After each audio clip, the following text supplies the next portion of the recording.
Hello friends, welcome back to my channel. हाजिर हूँ एक नई लव स्टोरी लेकर। तो चलिए वीडियो को स्टार्ट करते हैं। कहानी की शुरुआत में हमें रेन को दिखाया जाता है जिसकी शादी हान के साथ हो रही होती है। एक्चुअली में 7 साल से वो इसी दिन का इंतजार कर रही होती है। तभी यून बोलने लग जाता है, फाइनली वो दिन आ गया है, तुम इतने सालों से इसके पीछे थी। मिस्टर शिन बोलने लग जाते हैं, तुम चाहे जो मर्जी कर लो पर इसके दिल में हमेशा शिया ही रहेगी। ये सुनकर शिया बोलने लग जाती है, फिक्र मत करो, मैं तो बस उसकी सिस्टर हूँ। ये सब सुनकर रेन सोचने लग जाती है, मुझे अच्छे से मालूम है इसके दिल में कोई और है, फिर भी मैं इससे प्यार करती हूँ और इसको छोड़ने के बारे में सोच भी नहीं सकती। हाँ, रेन को रिंग पहनाने ही वाला होता है, लेकिन तभी शिया जानबूझकर बेहोश होने की एक्टिंग करने लग जाती है। हान उसके पास जाने लगता है तो रेन उसे रोक कर बोलती है, तुम मेरे साथ ऐसा नहीं कर सकते हो। लेकिन हान उसे बोलता है, तुम तो बहुत ही ज्यादा जालिम निकली, तुम्हें नजर नहीं आ रहा उसकी हालत कितनी ज्यादा खराब है। तभी लू आकर बोलने लग जाता है, तुम इस एंगेजमेंट को कंप्लीट करो, शिया को हॉस्पिटल में ले जाऊंगा। लेकिन हान इसके लिए मना कर देता है और वो शिया को लेकर हॉस्पिटल चला जाता है। रेन सोचने लग जाती है, 7 साल मैंने इससे प्यार करने के लिए क्या कुछ नहीं किया। और फिर वो प्रोफेसर की बातों को याद करती है जो गुस्से में उसे बोल रहे होते हैं, पेरिस की एकेडमी सिर्फ 6 स्टूडेंट्स को एडमिशन देती है पूरे वर्ल्ड में से, और उन्होंने तुम्हें और हुआ चेंग को एक्सेप्ट किया है और तुम इतनी अच्छी अपॉर्चुनिटी के लिए मना कर रही हो। तुम एक नंबर की पागल हो। हुआ चेंग भी उसे बहुत ही ज्यादा समझा रहा होता है, लेकिन वो उसकी बात नहीं मानती क्योंकि इस मैडम को तो सिर्फ हान ही चाहिए था। उसके बाद वो फ्लैशबैक को याद करती है, जब वो बहुत ही ज्यादा बीमार थी तो वो हान को बोलती है, प्लीज मेरे लिए रुक जाओ। लेकिन हान उसे बोलने लग जाता है, मैं बहुत ही ज्यादा बिजी हूँ, मेरे पास टाइम नहीं है। ये सब सोचने के बाद रेन वहाँ से जाने ही वाली होती है। तभी यून सामने आकर उसका मजाक बनाने लग जाता है तो वो गुस्से में उसे पीट देती है। सभी लोग रैन की फोटोज और वीडियोस बनाने लग जाते हैं। रैन बोलते, जाकर हान को ये बात बता देना कि मैं उससे ब्रेकअप कर रही हूँ और अब दोबारा कभी वापस नहीं आऊंगी। दूसरी तरफ शिया हॉस्पिटल में एक्टिंग कर रही होती है, मैं तो अब ठीक हूँ, तुम जाकर रैन से सगाई कर लो। लेकिन असिस्टेंट उसे बोलने लग जाता है, बॉस रैन तो अपने घर चली गई होगी, आपको शिया के पास ही रुकना चाहिए। और हान भी इसके लिए मान जाता है, जो सुनकर शिया और असिस्टेंट दोनों के चेहरे पर स्माइल आ जाती है। नेक्स्ट सीन में रैन अपना सारा सामान पैक कर लेती है और घर से बाहर आने के बाद बोलती है, आज के बाद ये लाइफ सिर्फ मैं अपने लिए जीऊंगी और किसी के लिए नहीं। फाइनली अब मैं आजाद हूँ, ये बोलकर वो वहाँ से चली जाती है। थोड़ी देर बाद हान भी घर पर आ जाता है और बोलने लग जाता है, रैन जल्दी से आकर मेरा सर दबा दो, मेरे सर में बहुत ही ज्यादा पेन हो रहा है। लेकिन तभी मेड आकर बताने लग जाती है, रैन तो कब की इस घर से जा चुकी है। ये बात सुनकर वो फ्लैशबैक को याद करता है, जब भी वो घर थका हुआ आता था तो रैन उसका कितना ज्यादा ख्याल रखती थी। कभी उसका सर दबाती थी तो कभी उसे बॉडी मसाज देती थी, लेकिन फिर भी वो उसे मना कर लाने की बजाय बोल रहा होता है वो खुद ही वापस आ जाएगी, पता नहीं इतना भाव क्यों खा रही है। उसके बाद वो अपने असिस्टेंट को बोलता है, मेरी फ्लाइट की टिकट बुक करा दो, मुझे यूएसए जाना रहेगा मीटिंग के लिए। बोलकर जैसे ही वो जाने लगता है तो मेड बोलती है, रैन को तो रात में अकेले बाहर डर लगता है, ऊपर से वो अपना सामान लेकर जा चुकी है, आपको उसकी फिक्र नहीं हो रही है। तभी हान रैन का मैसेज देखता है जिसमें लिखा होता है कि मैं तुमसे ब्रेकअप करना चाहती हूँ। असिस्टेंट तो मेड को बोलने लग जाता है, आप उसकी इतनी ज्यादा वकालत क्यों कर रही हैं? उसके तो माँ बाप मर चुके हैं, हमें उससे क्या लेना देना। हो सकता है वो होटल में रुक जाए, कल बरसों तक वापस आ जाएगी। वो नौटंकी कर रही है। दूसरी तरफ रैन हुआ चेंग के पास जाती है और सोच रही होती है, मुझे सब कुछ दोबारा से स्टार्ट करना होगा, इवन अपनी पढ़ाई भी। हुआ तो उसे देखकर बहुत ही ज्यादा खुश हो जाता है। इसके बाद वो रैन को घर लेकर आ जाता है और उसे जियाओ के बारे में बताने लग जाता है। अब रोड में उसका एक्सीडेंट हो गया था और उसका एक बेटा भी है जिसे मुझे घर वापस लेकर आना है, लेकिन वहाँ की कंट्री मुझे अडॉप्शन तब देगी जब मैं मैरिड हूँ, लेकिन अभी तक मेरी शादी नहीं हुई है, क्या तुम मेरी हेल्प कर सकती हो? रैन उससे पूछती है जियाओ को क्या हुआ है, वो बताता है वो मर चुकी है। ये सुनकर रैन तो रोने लग जाती है और फ्लैशबैक को याद करती है, जियाओ उसे कितना ज्यादा प्यार करती थी और उसका कितना ज्यादा ख्याल रखती थी। और रैन अपनी जिंदगी में इतना ज्यादा बिजी हो गई कि उसकी दोस्त मर गई और उसे पता भी नहीं चला। साथ ही वो ये भी याद करती है कि जियाओ चाहती थी कि रैन उसकी सिस्टर इन लो बने। वो उसे बताता है, जब तुम सबको छोड़ कर गई थी ना तो उसने भी जिद लगा ली थी कि वो यहाँ नहीं रुकेगी, लेकिन मुझे नहीं मालूम था जब मैं उसे एयरपोर्ट पर छोड़ने के लिए जाऊंगा तो वो मेरा आखिरी टाइम होगा अपनी बहन से मिलने का। रैन उसे बोलती है मैं तुमसे शादी करने के लिए तैयार हूँ। ये सुनकर हुआ खुश हो जाता है, तुम बिल्कुल वैसी हो जैसी तुम 3 साल पहले थी। दूसरी तरफ हान को दिखाया जाता है जो कि रैन के लिए गिफ्ट लेकर आया होता है। ऐसे ही मेड वहाँ पर आती है तो उसे लगता है शायद रैन आ गई है। बोलने लग जाता है मुझे मालूम है एंगेजमेंट से ऐसे जाकर मैंने बहुत बड़ी गलती कर दी, इसीलिए मैं सॉरी करने के लिए ये गिफ्ट लेकर आया हूँ। लेकिन जैसे ही वो मेड की तरफ देखता है तो चुप हो जाता है और मेड से पूछने लग जाता है क्या रैन अभी भी मुझसे गुस्से में है? मैं अब्रोड से भी वापस आ गया पर वो मुझसे मिलने भी नहीं आई। आप उसे रूम से बुला कर लेकर आओ। मेड बताती है लेकिन वो तो अभी तक घर में वापस ही नहीं आई है। जिसके बाद हान गुस्से में बोलने लग जाता है अच्छा अगर वो वापस नहीं आना चाहती तो कोई बात नहीं, मैं भी देखता हूँ कब तक वो इतने नखरे दिखाती है। इसके बाद वो शावर लेने के लिए चला जाता है लेकिन बार बार उसके दिमाग में रैन का ही ख्याल आ रहा होता है। दूसरी तरफ शिया हॉस्पिटल में असिस्टेंट को बोल रही होती है प्लीज मेरी हेल्प करो, तुम रैन को कभी भी घर वापस नहीं आने देना। असिस्टेंट बोला चिंता मत करो, मैं अभी रैन से मिलने के लिए जा रहा हूँ, मैं उसकी इतनी ज्यादा बेइज्जती करूंगा ना कि कभी वो घर वापस आने के बारे में सोचेगी भी नहीं। ये सुनकर शिया तो खुश हो जाती है, मैं ही हान की हमेशा फर्स्ट चॉइस रहूंगी। सीन में हुआ को दिखाया जाता है जो रैन को उसका मैरिज सर्टिफिकेट देता है। उसे देखकर रैन सोचने लग जाती है मैंने तो कभी सोचा भी नहीं था 7 साल हान का इंतजार करने के बाद मैं किसी और से शादी कर लूंगी। उसके बाद हुआ रैन को एक कार्ड देता है जिसमें 2 मिलियन होते हैं, लेकिन रैन उस कार्ड को लेने से मना कर देती है पर हुआ फिर भी उसे जबरदस्ती पकड़ा देता है। उसके बाद वो उसे हक कर लेता है। असिस्टेंट ने भी ये देख लिया होता है, इवन वो उनकी फोटो भी क्लिक कर लेता है और बोलने लग जाता है लगता है ये लड़की नाटक कर रही है ताकि बॉस को जला सके। इसका ये ड्रामा किसी काम नहीं आने वाला क्योंकि मैं इसे बॉस के पास नहीं आने दूंगा। हुआ के घर से जाने के बाद असिस्टेंट वहाँ पर आकर रैन की बहुत ही ज्यादा इंसल्ट करने लग जाता है। उसे बोलता है क्या तुम्हें मालूम भी है बॉस को सिर्फ शिया की ही फिक्र है, इवन वो तुम्हारी शक्ल भी नहीं देखना चाहता है।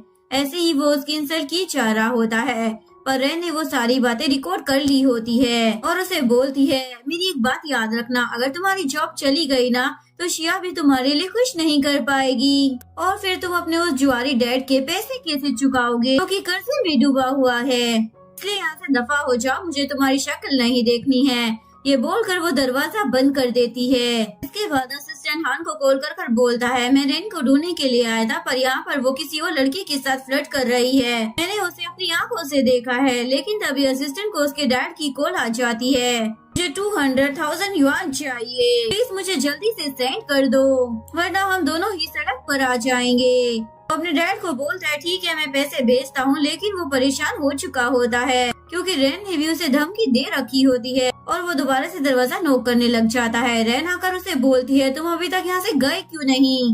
वो बोलता है मुझे तुम्हारी बहुत ही ज्यादा फिक्र है, मुझे लगता है तुम्हें मेरे साथ आना चाहिए। रैन बोलती है मेरे सामने नाटक मत करो, मुझे ऐसे लोग ना जहर लगते हैं। बस के पास कोई रास्ता नहीं था इसलिए वो वहाँ से वापस चला जाता है।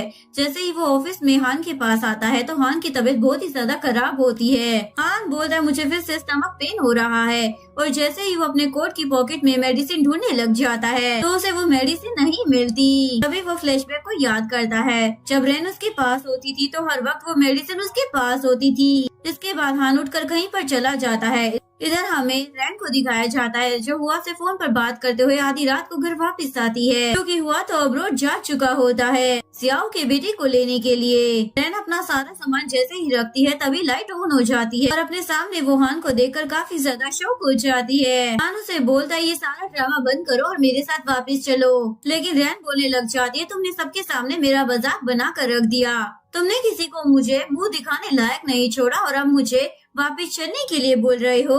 उस दिन जब तुम वहाँ से जा रहे थे मैंने तुम्हें बोला था मुझे छोड़कर मत जाओ, इसलिए अब मैं तुम्हारे पास दोबारा वापस नहीं आऊंगी। लेकिन हान के तो बहुत ज्यादा पेन होने लग जाता है और वो बोलता है रैन मेरे लिए जल्दी से मेडिसिन लेकर आओ।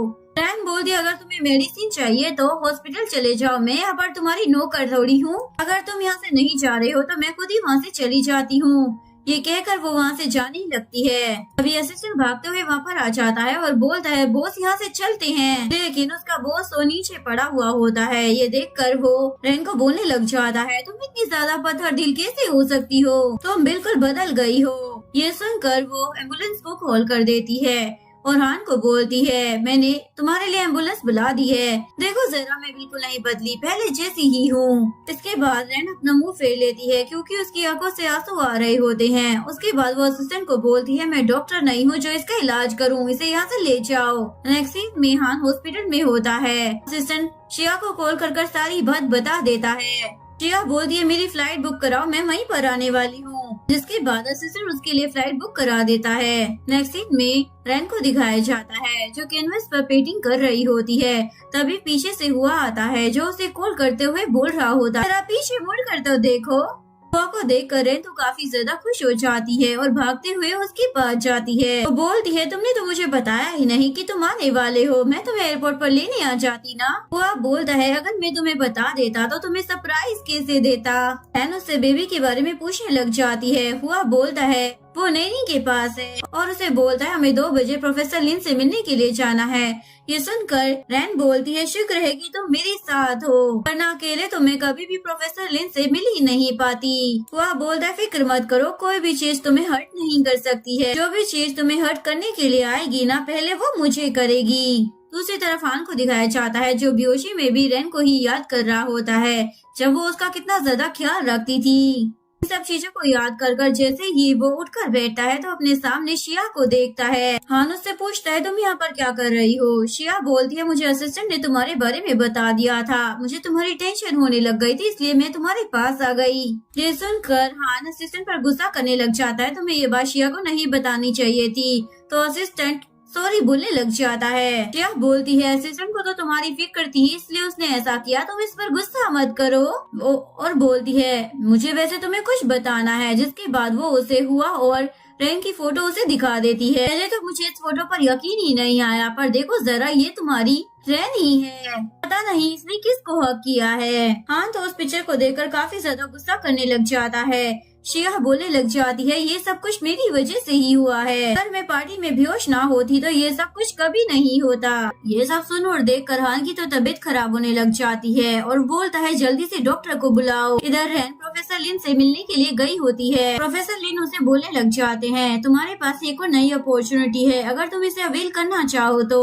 रैन बोलती है, इस बार मैं हुआ और आपका सर नीचे नहीं करूंगी। इधर शिया की भी तबीयत खराब हो जाती है। हान उसके पास बैठा हुआ होता है, तभी उसके पास डॉक्टर टैंग आ जाता है। टैंग उसे पूछता है, इसे क्या हो गया है? हान बोलता है, शुक्र है तुम यहाँ पर आ गए, तुम इसका ख्याल रखना, मैं अब चलता हूँ। लेकिन शिया तो उसे वहीं पर रुकने के लिए बोल रही होती है, लेकिन हान उसे बोलता है, टैंग तुम्हारा ख्याल रख लेगा, मुझे जरूरी काम है। टैंग हान को गुस्से से रोकते हुए बोलने लग जाता है, तुम ऐसे शिया को छोड़कर कैसे जा सकते हो? वो बोलता है, मैं इसका ख्याल तो रख सकता हूँ, लेकिन तुम्हें अच्छे से मालूम है मैं शादी रैन से ही करूँगा, तो मैं रैन की जगह शिया को तो नहीं दे सकता ना, मेरी अपनी भी कोई पर्सनल लाइफ है। अब इसके लिए मैं अपनी लाइफ थोड़ी बर्बाद करूंगा। मेरी लाइफ में सबसे ज्यादा इम्पोर्टेंट मेरी वाइफ और मेरे बच्चे होंगे। इसके बाद हान वहाँ से चला जाता है। इधर रैन हुआ के साथ होती है। रैन हुआ को शुक्रिया अदा कर रही होती है, अगर तुम मुझे प्रोफेसर लिन के पास ना लेकर जाते तो मैं तो कभी हिम्मत ही नहीं कर पाती उनके पास जाने की। दूसरी तरफ हान पागलों की तरह सड़कों पर घूम रहा होता है और रैन की बातों को याद कर रहा होता है कि वो उसे ब्रेकअप करना चाहती है। इधर रैन की सारी बातों को याद कर हान तो और भी ज्यादा पागल हो जाता है, जिसके बाद वो सीधे रैन के घर पर जाता है, लेकिन दरवाजा लॉक देखकर उसे काफी ज्यादा गुस्सा आ जाता है। उसके बाद वो रैन को कॉल करता है, पर रैन उसका फोन भी नहीं उठाती। इसके बाद हान पागलों की तरह फिर से उसे इधर उधर ढूंढने लग जाता है। दूसरी तरफ ये दोनों एक रेस्टोरेंट में डिनर करने के लिए आए होते हैं। वह मन में सोच रहा होता है, मैं इसे कभी पता नहीं लगने दूंगा कि मैं इससे कितना ज्यादा प्यार करता था। इसे मेरी इतनी ज्यादा आदत हो जाएगी कि कभी ये मुझे छोड़कर जाने के बारे में सोचेगी भी नहीं। इसके बाद हुआ उठकर रैन के साथ ही बैठ जाता है। तभी वहाँ पर हान भी पहुँच जाता है। रैन भी उसे वहाँ पर देखकर शौक हो जाती है। हान अपने मोबाइल फोन में उस फोटो को दिखाकर पूछता है, ये देखो जरा, ये सब कुछ क्या चल रहा है? रैन बोलती है, तो क्या हुआ, ये मेरा हस्बैंड है, मैं इसे हक कर सकती हूँ। हान बोलता है, तुम्हें क्या लगता है तुम इसे अपना पति बोलोगी और मैं तुम्हारी बात पर यकीन कर लूंगा? मैं जानता हूँ कि तुम मुझसे गुस्सा हो, पर इसका मतलब ये नहीं है कि तुम कुछ भी बोलोगी। तुमने शादी कब कर ली? वो बोलती है, मैंने एंगेजमेंट के दूसरे दिन ही शादी कर ली थी। सॉरी, मुझे बताने का याद नहीं रहा। ये सुनकर हान तो हुआ से लड़ने लग जाता है। तभी रैन उन दोनों के बीच में आ जाती है और बोलती है, इसे छोड़ दो, ये देखकर हान को तो और भी ज्यादा गुस्सा आ जाता है और वो हुआ को बोलता है ये मेरी फियांसी है, इसलिए इससे तुम दूर ही रहो। वो बोलता है अच्छा तो तुम्हें याद आ गया है ये तुम्हारी फियांसी है। जब तुम एंगेजमेंट तोड़कर जा रहे थे तब वो तुम्हें याद नहीं आ रहा था कि ये तुम्हारी फियांसी है। ये बात सुनकर हान को और भी ज्यादा गुस्सा आ जाता है। हुआ और रेन वहाँ से जा ही रहे होते हैं, तभी हान गुस्से में उसके ऊपर अटैक कर देता है। इसकी वजह से वो इंजर्ड होकर नीचे गिर जाता है। उसके बाद हान जबरदस्ती रैन को अपने साथ ले जाता है। रैन उसे बोलने लगती है तुम मुझे जाने दो, तुम्हें समझ में क्यों नहीं आ रहा है, मैं अब शादीशुदा हूँ। लेकिन हान को तो कुछ भी समझ नहीं आ रहा था। तभी वहाँ पर हुआ आ जाता है और वो रैन को उसकी गिरफ्त से बचा लेता है। रैन हान को बोलती है तुम और शिया बहुत ही बदतर तरीके से मरोगे, मुझे हर्ट करना बंद कर दो। बोलकर रैन तो वहाँ से चली जाती है। उसके बाद हुआ हान को बहुत ही ज्यादा पीटता है। दूसरी तरफ शिया को जैसे ही ये बात पता चलती है वो बोलती है जल्दी से मुझे हान को ढूंढने के लिए जाना होगा। लेकिन टैंग उसे रोक देता है तुम अभी नहीं जा सकती हो। लेकिन शिया उसे इमोशनल ब्लैकमेल करने लग जाती है। मुझे मालूम है अगर वो रेन के पास चला गया तो मेरे पास वापस नहीं आएगा। टैंग उसे बोलता है तुम फिक्र मत करो, मैं तुम्हें कभी भी बुली नहीं होने दूंगा। दूसरी तरफ हमें रेन को दिखाया जाता है जो कि हुआ की चोटों पर दवाई लगा रही होती है। इवन उसे सॉरी भी बोलती है। हुआ बोलता है मैंने तुम्हें कहा था ना मैं तुम्हें प्रोटेक्ट करूंगा, तो ये सब मत बोलो। उसके बाद वो रेन को बताने लग जाता है तुम्हारे लिए गुड न्यूज है, तुम्हारा एडमिशन फॉर्म जो अप्लाई किया था वो अप्रूव हो चुका है। ये बात सुनकर रेन तो काफी ज्यादा खुश हो जाती है। दूसरी तरफ हान ऑफिस में अपसेट होकर बैठा हुआ होता है। असिस्टेंट उसे बोल रहा होता है आप इतना ज्यादा गुस्सा मत कीजिए, मुझे लगता है रैन आपको गुस्सा दिलाने के लिए ही ये सब कुछ कर रही है। इसी में दिखाया जाता है रैन यूनिवर्सिटी में आई होती है। सभी स्टूडेंट उसको देखकर उसकी तारीफें करने लग जाते हैं, ये कितनी ज्यादा क्यूट और प्यारी है ना। उन सब की बातों को सुनते हुए रेन स्माइल करने लग जाती है और अपनी क्लास में आ जाती है और लेक्चर देने के लिए हुआ आता है। क्लास खत्म होने के बाद सभी लोग अपना लव लेटर हुआ को लाकर दे देती हैं। हुआ उन लेटर्स को लेने से मना कर देता है। पर तुम्हें क्लास में कोई भी क्वेश्चन हो तो कभी भी पूछ सकते हो, पर मैं ये एक्सेप्ट नहीं करने वाला। जिसके बाद सभी लड़कियां वहाँ से चली जाती है और रेन स्माइल करते हुए उसके पास आती है। आज भी लड़कियां तुम पर मरती है, क्या बात है। हुआ बोलता है मुझे टीज करना बंद करो, ये बताओ तुम्हें आज की क्लास कैसी लगी। रैन उसे बोलती है मुझे ना बहुत ही ज्यादा मजा आया। हुआ बोलता है ये तो अच्छी बात है, तुम सिर्फ 23 साल की हो, तुम्हें बहुत कुछ सीखना है और करना है। तभी शिन को लू की कॉल आ जाती है। वो बोलती है क्या हुआ, तुम मुझे कॉल क्यों कर रहे हो। लू से पूछता है तुम हान की कॉल क्यों नहीं अटेंड कर रही, वो तुम्हें कब से कॉल कर रहा है। रैन उसे बोलती है तुम्हें किसी और के कहने पर मुझे कॉल करने की जरूरत नहीं है। ये बोलकर वो कॉल कट करने ही वाली होती है, लेकिन वो बोलता है ये मत बोलो कि आज 25 डेट है, ग्रैंडपा की डेथ एनिवर्सरी है। ये सुनकर रैन बोलती है ठीक है, ग्रैंडपा के लिए आज मैं वापस आ जाऊंगी। जैसे ही रैन कॉल कट करती है हुआ उसे बोलता है मैं तुम्हें वहाँ पर ले जाऊंगा। नेक्स्ट सीन में हान शिया के सामने बैठा हुआ होता है और उसे बोलता है मुझे रेन से ही शादी करनी है। शिया बोलती है अगर तुम मुझसे शादी कर लोगे तो उसके बाद तो तुम मुझे पूछोगे भी नहीं। हान उसे बोलता है मैंने तुमसे वादा किया था ना मैं तुम्हारा ख्याल रखूंगा, तो तुम ऐसी बातें क्यों सोच रही हो। शिया बोलती है ठीक है, मुझे रेन से मिलना है और उसे समझाना है कि वो हमें गलत ना समझे। दूसरी तरफ रैन घर पर आ जाती है और मेड उसे देखकर काफी ज्यादा खुश हो जाती है। फाइनली तुम वापस आ गई। तभी असिस्टेंट भी शिया के साथ वहाँ पर आ जाता है। असिस्टेंट उसे बोलता है तुमने तो कहा था कभी वापस नहीं आओगी, तो वापस क्यों आई हो।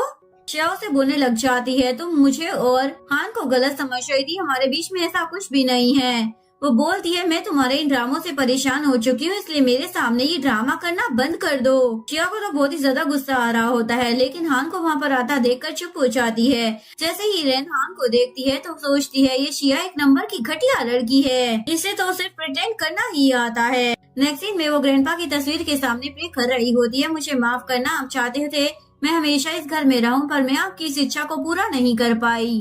मैंने अपनी तरफ से पूरी कोशिश की थी, लेकिन अब कुछ भी मेरे बस में नहीं है। प्रे करने के बाद जैसे ही वो वापस जाने वाली होती है तो हान उसे प्रपोज कर देता है और रैन को रिंग पहनाने ही वाला होता है, लेकिन रैन उसे बोलती है ये सब करना बंद करो। हान उसे वेडिंग ड्रेस दिखाने लग जाता है, तुम्हें कौन सा ड्रेस पसंद है और कौन सा होटल बुक कराओगी हमारी शादी के लिए। ये बोलकर वो उसके फिंगर में रिंग पहना देता है, लेकिन रैन उसे बोलती है ये सब करना बंद करो। इसके बाद वो वॉशरूम में आ जाती है और रोने लग जाती है। लगता है हान बहुत ही ज्यादा सफर कर रहा है, लेकिन फिर पास के सारे फ्लैशबैक को याद कर कर सोचने लग जाती है मेरे साथ जितनी भी नाइंसाफियां हुई है मैं उसे नहीं भूल सकती हूँ। तभी रैन की नजर रिंग पर पड़ती है जो फेक होती है। ये देखकर उसे तो काफी ज्यादा गुस्सा आ जाता है और वो उस रिंग को फेंक कर बोलती है मैं उसे छोड़ना ही डिजर्व करती हूँ। वो मेरा साथ कभी भी डिजर्व नहीं करता है। मैंने उसे छोड़ने का फैसला एकदम सही लिया है। इधर हान जैसे ही डाइनिंग टेबल पर आता है तो पूछने लग जाता है रैन कहाँ पर है। शिया बोलती है लगता है वो मेरे साथ बैठकर डिनर नहीं करना चाहती थी इसलिए वो चली गई है। हान बोलता है वो नहीं जा सकती है क्योंकि मैंने उसे प्रपोज किया था और वो मान भी गई है। ये सुनकर शिया और असिस्टेंट दोनों ही शो कर जाते हैं। इधर हान रैन को ढूंढने के लिए चला जाता है। शिया सोचने लग जाती है मैंने तो बोला था उस रिंग का साइज चेंज कर दो और उस पर मेरा नाम लिख दो। सब देखने के बावजूद रैन हाँ कैसे कर सकती है। इसके बाद हान रैन के पास आता है और उससे पूछता है तुम कहाँ पर चली गई थी। रैन सबसे पहले उसे असिस्टेंट की रिकॉर्डिंग सुनाती है जो सुनकर हान काफी ज्यादा गुस्से में आ जाता है और उसके बाद बोलने लग जाती है तुमने भी तो मेरा नंबर ब्लॉक कर दिया है, वो भी पिछले 1 साल से। हान बोलता है सॉरी मुझे याद ही नहीं रहा अनब्लॉक करने का, मैंने गुस्से में ब्लॉक कर दिया था। रैन बोलती है तुम्हारी ब्लॉक लिस्ट में सिर्फ मेरा ही नाम है और उसे रिंग दिखाते हुए बोलने लग जाती है ये रिंग फेक है, इसके ऊपर मेरा नहीं बल्कि शिया का नाम है और ये साइज भी उसका ही है। और वो रिंग उसके मुंह पर मारने के बाद वहाँ से चली जाती है। इसके बाद वो बाहर आने के बाद बुरी तरीके से रोने लग जाती है। तभी हुआ उसके लिए अम्ब्रेला लेकर वहाँ पर आ जाता है। रैन उससे पूछती है तुम यहाँ पर क्या कर रहे हो। हुआ बोलता है मैं तो तुम्हारा इंतजार कर रहा था, क्या उन लोगों ने तुम्हें बुली किया है। ये सुनकर रैन तो और भी ज्यादा रोने लग जाती है और बोलती है मुझे पता चल गया 7 सालों से मैं कितनी बड़ी बेवकूफी कर रही थी। वो उसके आंसू साफ करता है और उसे गाड़ी में लिजा कर बिठा देता है। अब हमें घर चलना है और तुम्हें रोने की जरूरत नहीं है।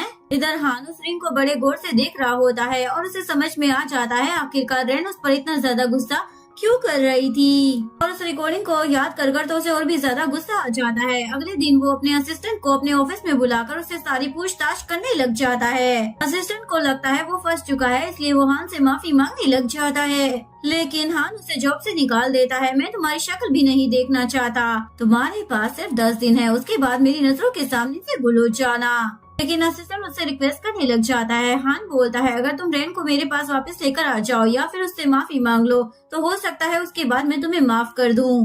असिस्टेंट इसके लिए मान जाता है। नेक्स्ट डे हुआ और रैन साथ में होते हैं। सभी लोग उनकी काफी ज्यादा तारीफें कर रहे होते हैं। इतने में वहाँ पर शिया आ जाती है। रैन को देखकर सोचने लग जाती है आखिरकार ये किस लड़की के साथ है और जल्दी से वो उनकी फोटो क्लिक करने लग जाती है। दूसरी तरफ हान के पास उसका नया असिस्टेंट आता है। उसका असिस्टेंट उसे कुछ डिटेल्स देता है जिसे देखकर वो फ्लैशबैक को याद करने लग जाता है। फ्लैशबैक में दिखाया जाता है रैन उसके पास आती है, कॉन्सर्ट में जाने के लिए बोल रही होती है पर हान उसे मना कर देता है मेरे पास टाइम नहीं है। पर उसके बाद वो शिया के साथ जाने के लिए मान जाता है। उसके बाद वो अपने पहले असिस्टेंट के सारे मैसेज को चेक करता है जिसमें वो बार बार रैन को मैसेज कर ये जता रहा होता है कि हान को उसकी कदर ही नहीं है। हान उन सारे मैसेज को पढ़ ही रहा होता है। तभी उसे शिया की कॉल आ जाती है। वो बोलती है मैं यहाँ पर स्कूल में आई थी और यहाँ पर मैंने रैन को देखा है जो कि किसी आदमी के साथ है, जल्दी से तुम वहाँ पर आ जाओ। नेक्स्ट सीन में हान भी शिया के साथ स्कूल के बाहर खड़ा होता है। तभी हुआ रैन के साथ आ रहा होता है। सभी लोग उनकी तारीफें कर रहे होते हैं। ये कितना अच्छा कपल है ना। रैन उन दोनों को देखकर पूछने लग जाती है तुम लोग यहाँ पर क्या कर रहे हो। शिया बोलती है जरूर तुमने कुछ गलत किया है वरना तुम हमारे सामने आने से डरती क्यों।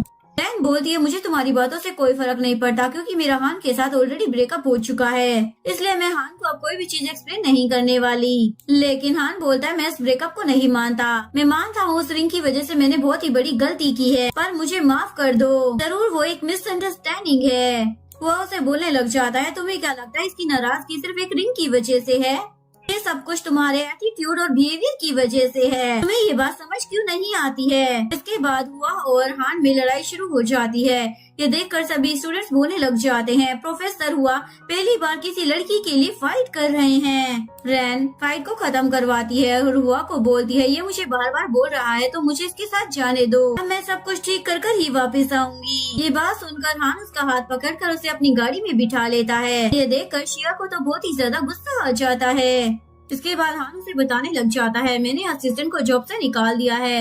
ये सुनकर वो तो शॉक हो जाती है, ऐसा कैसे हो गया जो ये मेरे लिए किसी को जॉब से निकाल दे। इसके बाद वो रैन को ऑफिस में लेकर आ जाता है और बोलता है ये देखो मैंने असिस्टेंट को जाने के लिए बोल दिया है। लेकिन असिस्टेंट तो रैन को देखकर बोलने लग जाता है ये सब कुछ सिर्फ तुम्हारी वजह से ही हुआ है। लेकिन असिस्टेंट को ऐसे बात करता हुआ देखकर हान को गुस्सा आ जाता है और उसे बोलता है अपना सामान पैक करो और दफा हो जाओ। तभी वहाँ पर शिया भी आ जाती है और बोलती है तुम असिस्टेंट को ऐसे जॉब से निकाल नहीं सकते हो, मुझे मालूम है ये सब कुछ तुम इस रैन के कहने पर कर रहे हो। हान बोलता है मैं किसी के कहने पर कुछ नहीं कर रहा, इसने जो किया है उसकी सजा तो इसे मिलेगी ही ना। उसके बाद हान असिस्टेंट को बोलता है जल्दी से यहाँ से दफा हो जाए इससे पहले कि मैं पुलिस को बुला लूं। उसके बाद वो रैन को लेकर अपने केबिन में आ जाता है और उसे बोलता है तुम्हें मालूम है मैंने असिस्टेंट को फायर क्यों किया। रैन बोलने लग जाती है क्योंकि तुम्हें पता चल गया था कि वो गलत है। वो बोलता है नहीं मैंने ये सब कुछ तुम्हारे लिए किया है। लेकिन रैन बोलती है मुझे अब इन सब चीजों से कोई फर्क नहीं पड़ता। हान बोलता है तुमने मुझसे कहा था तुम हमेशा मुझे प्यार करोगी। के बाद रैन फ्लैशबैक को याद करने लग जाती है जब ग्रैंडपा उसके पास आए थे और उसे हान के बारे में बताने लग जाते हैं। जब वो 12 साल का था ना तो उसे किडनैप कर लिया गया था। इवन हान के पेरेंट्स को भी इस बारे में नहीं पता था। ग्रैंडपा को जैसे ये बात पता चली तो उन्होंने हान को बचा लिया था। लेकिन उसके बाद हान की तबीयत खराब हो गई थी जिसके बाद उसे हॉस्पिटल में एडमिट कर दिया गया। ग्रैंडपा उसे बोलते हैं मैं तुमसे रिक्वेस्ट करता हूँ कि तुम हमेशा हान के साथ रहना और हमेशा उसका ख्याल रखना।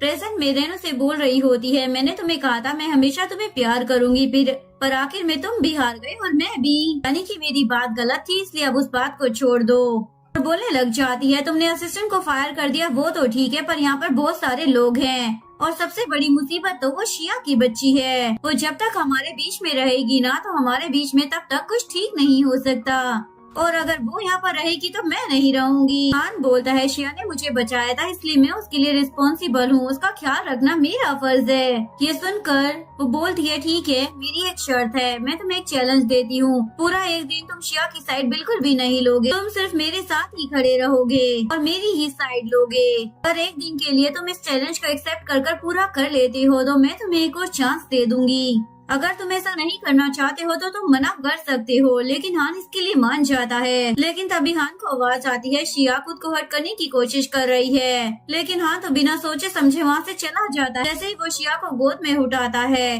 तो शिया हंसते हुए रैन की तरफ दिखने लग जाती है। हान के जाने के बाद रैन सोचने लग जाती है मैंने तुम्हें एक अच्छा चांस दिया था पर तुम एक दिन के लिए भी मेरे होकर नहीं रह पाए। दूसरी तरफ हान शिया को हॉस्पिटल लेकर चला जाता है और उसे टैंक के हवाले कर बोलता है मुझे वापस ऑफिस जाना है। लेकिन शिया उसका हाथ पकड़ लेती है प्लीज तुम मुझे ऐसे छोड़कर मत जाओ। लेकिन हान फिर भी उसे छोड़कर चला जाता है। दूसरी तरफ हुआ रैन के पास आ जाता है और उसकी भीगी हुई आंखें देखकर बोलता है क्या तुम फिर से रोई थी। रैन बोलती है मैं बिल्कुल ठीक हूँ, चलो हम घर चलते हैं। तभी हान वहाँ पर आ जाता है और हुआ को बोलता है मेरी फियांसी को टच मत करना।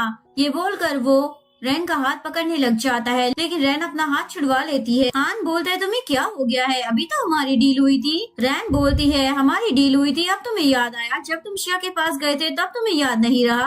हान गुस्से से बोलने लग जाता है अगर वो मर जाती तो तुम क्या चाहती हो कि वो मर जाए, क्या तुम्हें उसे मारकर खुशी मिलेगी। रैन बोलती है अगर तुम्हें शिया की इतनी ज्यादा फिक्र है तो उससे ही शादी कर लो ना, बार बार मुंह उठाकर मेरे पास क्यों आ जाते हो। उसके बाद वो हुआ को साथ चलने के लिए बोलती है लेकिन हान उसे नहीं जाने देता और जबरदस्ती उसे अपने घर लेकर आ जाता है। उसके बाद वो उसे अपने रूम में लेकर जा रहा होता है। मेरी ये देखकर बहुत ज्यादा खुश होने लग जाती है। लगता है फाइनली बॉस को अपने प्यार का एहसास हो गया है कि वो रैन से कितना ज्यादा प्यार करते हैं। उसके बाद वो रैन के लिए सूप बनाकर लेकर आता है। रैन ये देखकर सोचने लग जाती है जब भी मैं अंधेरे में डूबने लग जाती हूँ तो ये मुझे रोशनी की जरा सी उम्मीद दे देता है।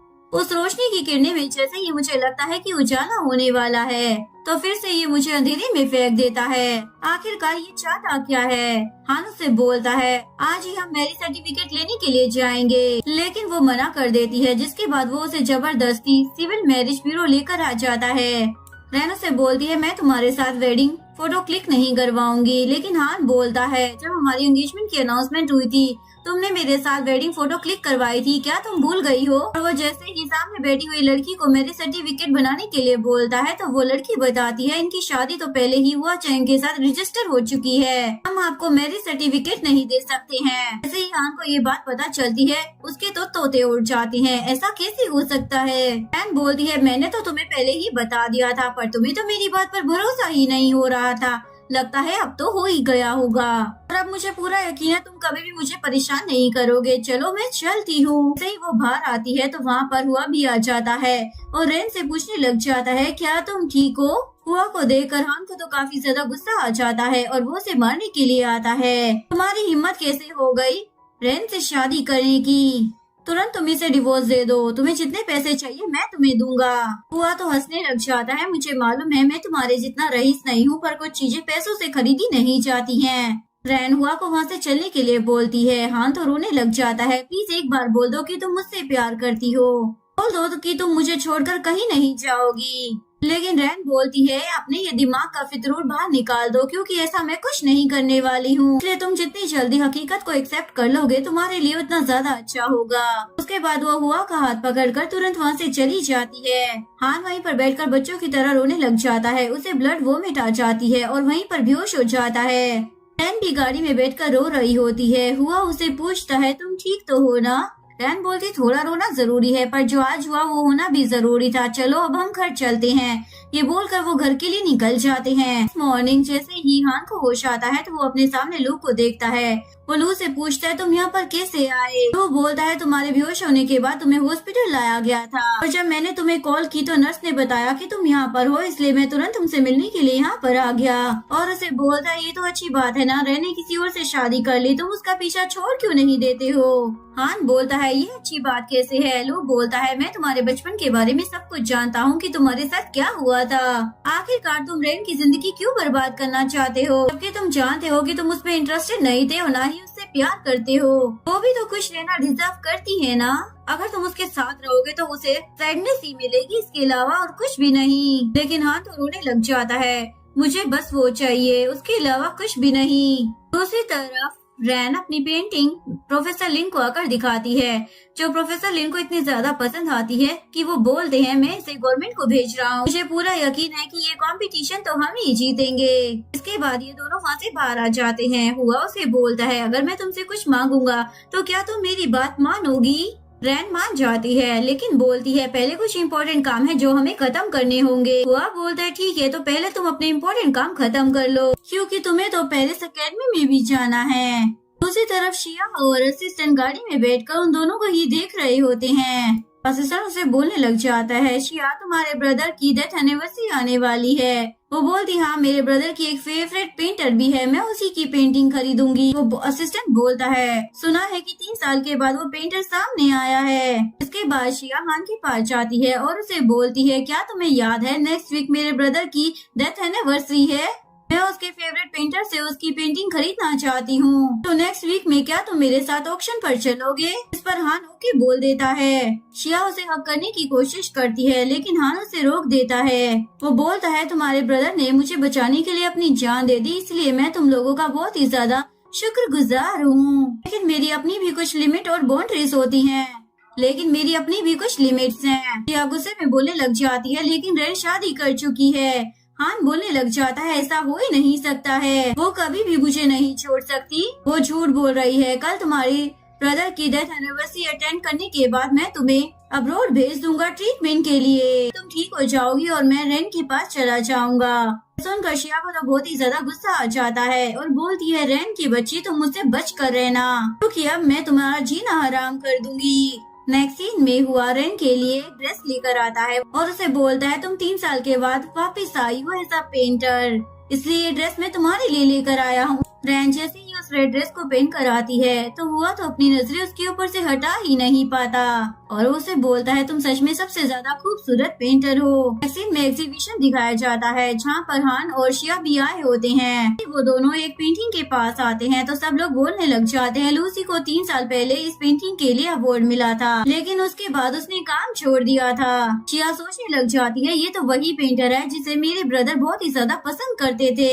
सभी लोग बातें करने लग जाते हैं। आखिरकार पिछले 3 साल में उस पेंटर के साथ क्या हुआ होगा। पता नहीं उसने काम क्यों छोड़ दिया, जरूर किसी ने उसे धोखा दिया होगा, इसीलिए उसे अपनी बार वापिस आना पड़ा। लेकिन जरूर कोई जालिम आदमी होगा जिसके लिए उसने अपना फ्यूचर भी छोड़ दिया था और उस इंसान ने उसकी कदर बिल्कुल भी नहीं की। सब लोग बातें कर ही रहे होते हैं, तभी सामने से रैन आ जाती है। वो बोलती है, देखो वो पेंटर आ गई है, वो कितनी ज्यादा प्यारी है। क्या जैसे ही रैन को हुआ के साथ देखती है तो सोचने लग जाती है, अब ये यहाँ पर क्या कर रही है। शिया उसे सुनाने लग जाती है, जैसे ही तुम्हें पता चला मैं यहाँ पर हान के साथ आई हूँ तो तुम भी मेरा पीछा करते हुए यहाँ पर आ गई ना।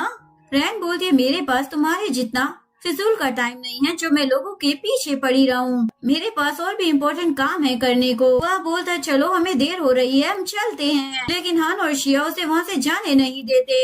हान रैन को बोलने लग जाता है, प्लीज तुम इसे डाइवोर्स दे दो और मेरे पास वापिस आ जाओ।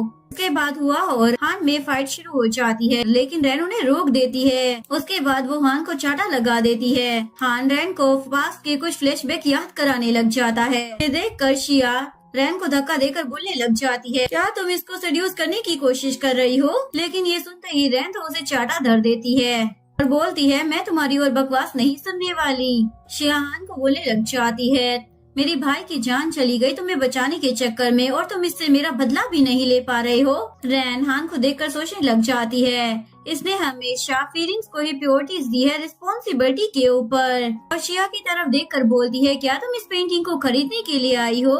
शिया बोलती, हाँ मुझे ये पेंटिंग खरीदनी है, लेकिन तुम्हारे पति के पास इतने पैसे ही नहीं होंगे कि जो वो तुम्हारे लिए इस पेंटिंग को खरीद सके। लेकिन रैन हंसते हुए बोलने लग जाती है, माफ करना पर मुझे ये पेंटिंग तुम्हें बेचनी ही नहीं है। शिया बोलती है, अगर ये पेंटिंग तुमने बनाई है तो उसके बावजूद भी तुम्हें मुझे बेचनी ही पड़ेगी। पर जब रैन इसके लिए नहीं मानती तो शिया इसके लिए हान को बोलने लग जाती है। हान उसे बोलता है, ये पेंटिंग शिया के लिए बहुत ही ज्यादा इम्पोर्टेंट है, तुम्हें जितने पैसे चाहिए ले लो, पर ये पेंटिंग तुम शिया को दे दो। वह बोलता है, वैसे तुम बोलते रहते हो कि तुम रैन से प्यार करते हो, पर क्या इतना ही प्यार करते हो कि एक बार भी तुम रैन की साइड नहीं ले पा रहे हो। क्या बोलती है, ऐसा भी क्या हो गया जो ये पेंटिंग मुझे तुमसे ही खरीदनी पड़ेगी। तभी वहाँ पर प्रोफेसर लिन आ जाते हैं और बोलती हैं, ये इस पेंटिंग की ओनर है। इवन ऑथर भी ये डिसाइड कर सकती है कि ये किसको अपनी पेंटिंग बेचना चाहती है और किसको नहीं। जैसे ही लोगों को ये बात पता चलती है कि वो उस पेंटिंग की ऑथर है तो सभी लोग बहुत ही ज्यादा खुश हो जाते हैं। शिया प्रोफेसर लिन को बोलने लग जाती है, मुझे क्या मालूम तुम कौन हो और क्या बके जा रही हो, भला मैं तुम्हारी बात पर यकीन क्यों करूं। हान रैन को बोलता है, क्या सच में तुम इतनी अच्छी आर्टिस्ट हो। प्रोफेसर लिन बताने लग जाते हैं, 3 साल पहले इसका फ्यूचर तुम्हारी वजह से ही बर्बाद हुआ था। हान बोलता है, इसका क्या मतलब है। प्रोफेसर लिन बताने लग जाते हैं, 3 साल पहले ही ये पेरिस एकेडमी में चली जाती, लेकिन तुम्हारी वजह से इसने मना कर दिया। ये बात सुनकर हान तो शौक हो जाता है और रैन से बोलने लग जाता है, तुमने इस बारे में कभी मुझे बताया क्यों नहीं। और फ्लैशबैक को याद करता है जब हान को रैन ने बचाया था, जब वो हॉस्पिटल में होती है और जैसे ही उसे होश आता है तो सबसे पहले वो पूछती है, हान क्या तुम ठीक हो। प्रेजेंट में हुआ रैन और प्रोफेसर लिन यहाँ से चले जाते हैं। हान भी उसके पीछे चला जाता है। ये देखकर शिया को भी गुस्सा आ जाता है और सोचने लग जाती है, जब तक ये रैन इसके सामने रहेगी ना तब तक हान मेरा कभी नहीं हो पाएगा। दूसरी तरफ हमें हुआ रैन और प्रोफेसर लिन को दिखाया जाता है, तो बैठे हुए अपनी कामयाबी को सेलिब्रेट कर रहे होते हैं। इधर हान को दिखाया जाता है जो ऑफिस में बैठे हुए उस एल्बम को देख रहा होता है जिसमें रैन की फोटो होती है। नेक्स्ट सीन में शिया हॉस्पिटल में होती है और असिस्टेंट उससे मिलने के लिए आया होता है। शिया तो उसके साथ फ्लर्ट करने लग जाती है। हान मुझे छोड़कर चला गया, क्या मैं यही डिजर्व करती हूँ। असिस्टेंट बोलता है, तुम ये सब डिजर्व नहीं करती हो, वो तुम्हारे पास वापस जरूर आएगा, ये मेरा वादा है। ये सुनकर शिया तो खुश हो जाती है। नेक्स्ट सीन में रैन को दिखाया जाता है जो क्लास में टेस्ट देने के लिए आई हुई होती है। जैसे ही वो टेस्ट देकर बाहर आती है तो उसके सामने हुआ और हान दोनों ही फूल लेकर खड़े हुए होते हैं। रैन हुआ से बुके ले लेती है और उसे बोलती है, हम 6 बजे रेस्टोरेंट में मिलेंगे। उसके बाद वो वहाँ से चली जाती है। वह हान को बोलने लग जाता है, अब तो तुम्हें पता चल गया होगा ना कि उसके लिए कौन इम्पोर्टेंट है और कौन नहीं। रात के वक्त रैन जैसे ही अपना सामान लेकर घर की तरफ जा रही होती है तो कोई उसे किडनैप कर लेता है। दूसरी तरफ प्रोफेसर लिन और हुआ जो कि उसका वेट कर रहे होते हैं, वो काफी ज्यादा परेशान हो जाते हैं। वह बोलता है, मैं उसे ढूंढ कर लेकर आता हूँ। जैसे ही वो यूनिवर्सिटी में जाता है तो उसे रैन का मोबाइल पड़ा हुआ मिल जाता है। मोबाइल उठाकर सोचने लग जाता है, आखिरकार रैन गई कहाँ पर। यहाँ पर असिस्टेंट ने ही रैन को किडनैप किया होता है। वो चेयर पर बंधी हुई होती है। वह शिया भी चेयर पर बंधी हुई होती है। असिस्टेंट उसे बोलता है, क्या तुम्हें पता है ये सब कुछ तुम्हारी वजह से हुआ है? 3 साल मैंने बॉस के लिए काम किया पर उन्होंने रेन तुम्हारी वजह से मुझे जॉब से निकाल दिया। उसके बाद वो वीडियो बनाकर बोलने लग जाता है, बॉस आपके पास चूज करने का टाइम है। आपको चूज करना होगा कि आपको शिया और रेन में से किसको बचाना है, क्योंकि एक को तो मैं निपटा दूंगा।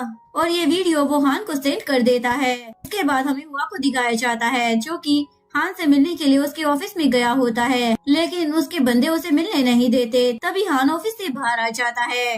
हुआ उसे देखकर आवाज देने लग जाता है और उसे बोलता है रात से मेरा कांटेक्ट रेन से नहीं हो पा रहा है, मुझे समझ नहीं आ रहा है वो कहाँ पर चली गई है। हान को ये सुनकर उस पर गुस्सा आ जाता है और वो उस पर भड़कने लग जाता है। हुआ बोलता है, मेरे पास इतनी ज्यादा पावर नहीं है पर तुम्हारे पास पावर है और पैसा भी है, प्लीज पता लगाओ वो कहाँ पर है, मुझे उसकी बहुत ही ज्यादा फिक्र हो रही है। हाँ, जैसे ही अपना फोन निकालता है तो उस वीडियो को देखता है।